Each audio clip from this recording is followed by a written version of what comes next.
Thank you, Chairman Saylor, Chairman Markozik, and thank you to the committee members.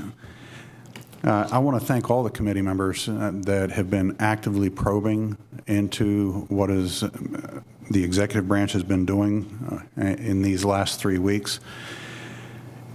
In the last 3 years of watching and attending these hearings, I have to say the budget hearings have taken a marked turn for the better.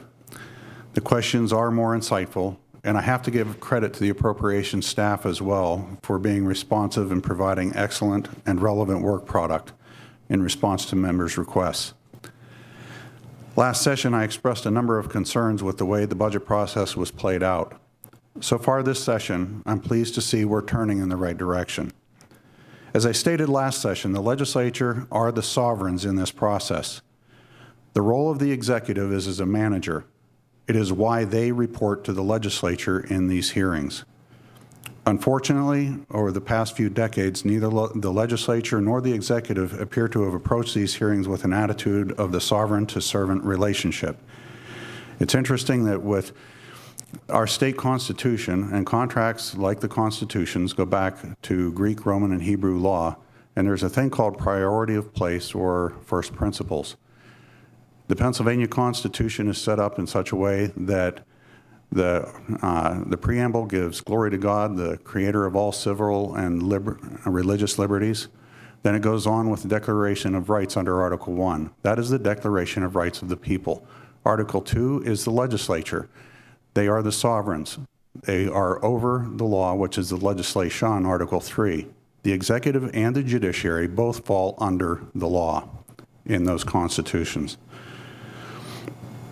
The budget request is just that. It's a request.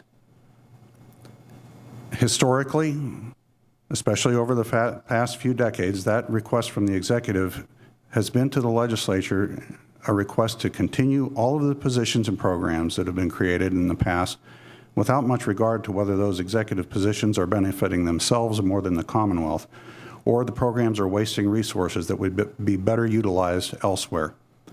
It falls to the legislature, however, to set the funding priorities.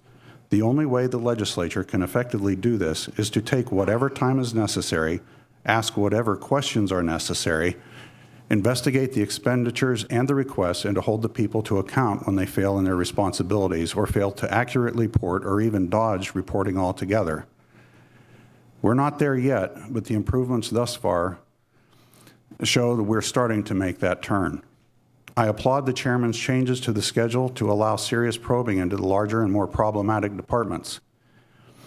Swearing the testifiers in and requiring timely responses from the departments are significant changes as well.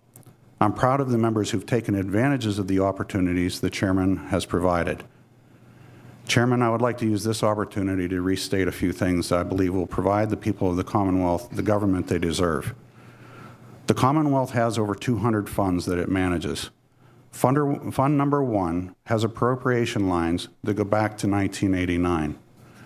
In fact, appropriation line number 01-45-31-30128-1989 has over $2 million in it. I fail to understand how the Bureau of Commissions has an appropriation that goes back that far. The Human Services has 2 funds from 2011 that are under federal dollars, under Ledger 7, and it is my understanding that those monies are supposed to go back to the federal government after 2 years. That report is just a snapshot. It's 97 pages long, and that's just fund number 1. Just to get a fund summary of the state ledgers by type, and that's all special funds, it's a 600-page report. The fund summary of state ledgers by type with General Fund 1 is 261 pages. Mr. Chairman, I had a forensic accountant into my office to take a look at these reports. He's done work auditing the state of Florida, and when he took a look at the report on some of these supporting documents, he asked me, this is just one of over 200 funds? When I replied yes, he asked me, is that all you're going to be doing? Of course I said no.